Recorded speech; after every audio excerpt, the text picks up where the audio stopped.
Dr. Zhivago was the second of 4 films David Lean made with Maurice Jarre as composer, after Lawrence of Arabia in 1962, and before Ryan's Daughter in 1970 and A Passage to India in 1984. Jarre won the second of his 3 Oscars for Dr. Zhivago. A good opportunity to me to say thank you, because it's the second time I get this big thing. And I would like to say to every member of the Academy, thank you. But I don't forget my musicians. Thank you very much. And David Lean, because it's the second one also. The music of Dr. Zhivago was the most successful and popular of all the composer's works, and 60 years later it is still one of the most recognized and appreciated musical creations in the history of cinema. LARA's theme, as we will soon see, belongs to Yuri Zhivago and will soon belong to her. Maurice Jarre wrote this soundtrack for an orchestra of 110 musicians, with no less than 24 balalaikas, a 40-voice choir, and various folk instruments. All in all, and despite everything, this is actually the simplest of Jarre's 4 soundtracks for David Lean's films, far from the dramatic complexity of the other 3.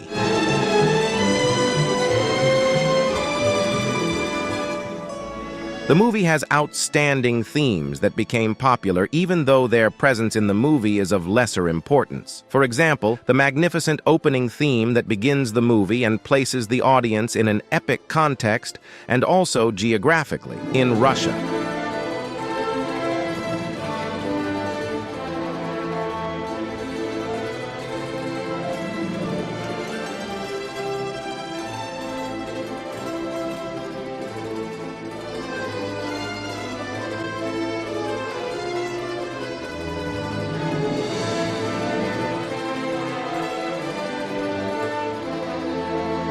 It only reappears here, at the beginning of Yuri Zhivago's story, when he is still a child.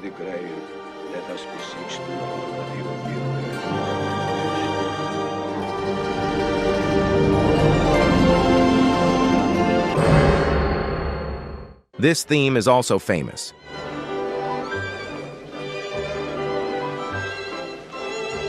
It only appears in this dance scene, nowhere else in the movie.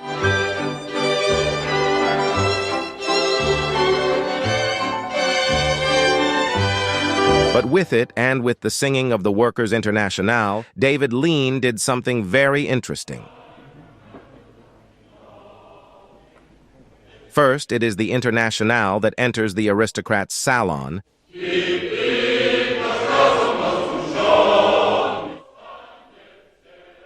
and then it is the aristocrat's music that goes out into the streets with the workers.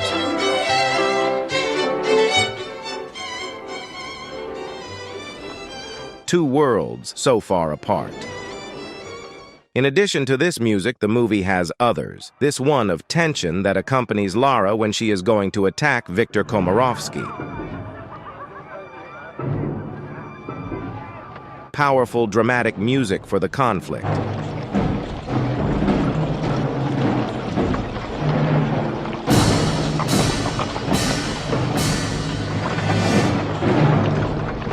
A version of the Internationale to show the consequences.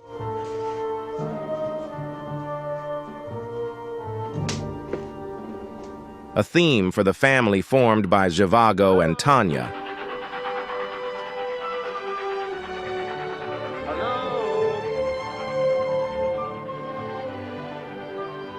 Oh, lovely.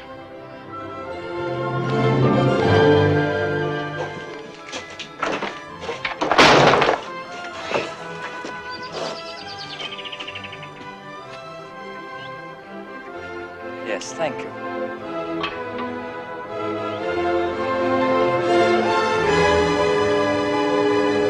A lively, bucolic theme,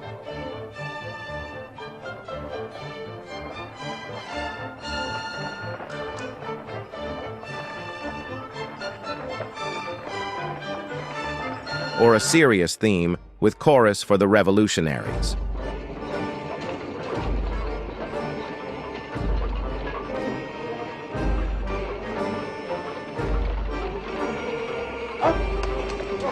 All of this is incidental music, used sparingly to make way for the big main theme. This is presented in the credits.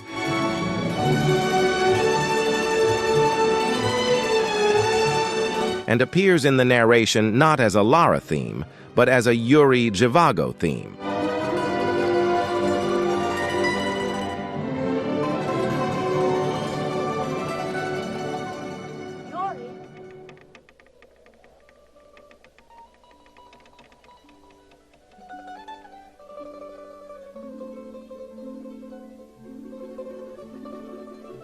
It is more than obvious. With the instrument given to him by his father and observed by the child Yuri, the musical theme is created.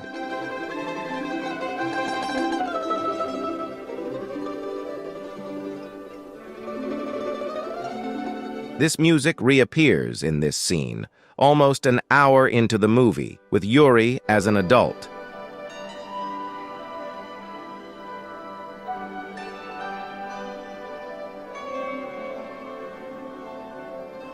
He does not yet know LARA,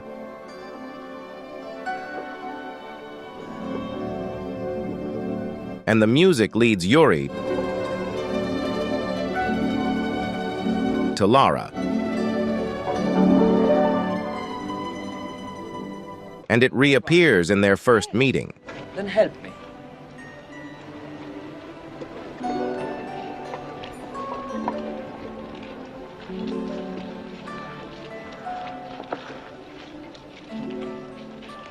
As Yuri watches LARA leave, the music shows the intensity of his feelings for her.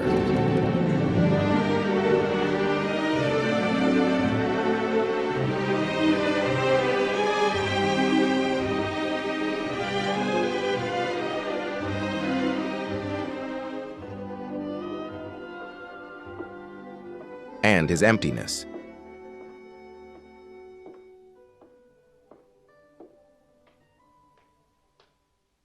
Something that will be repeated almost at the end of the movie, in their final separation, the intensity of their feelings.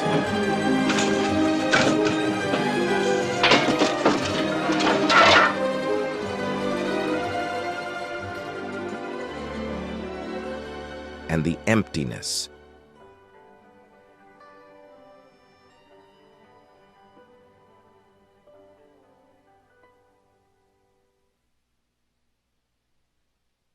Between the two farewells, the theme is played often, about 10 times.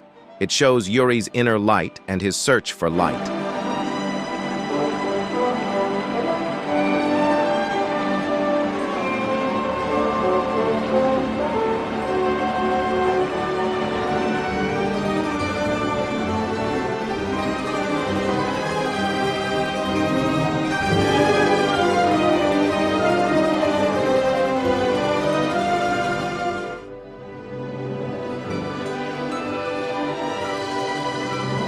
His search for freedom,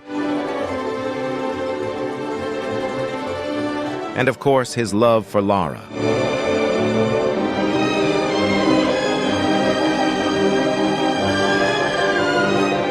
But LARA is never the sender of this music, but the receiver. The music comes from Maurice Jarre, and the music is part of what he writes for her.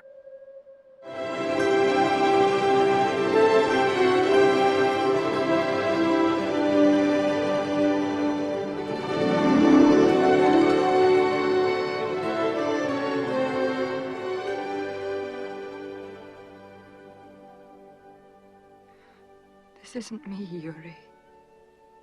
Yes, it is. No. It's you. And now it becomes LARA's theme. LARA.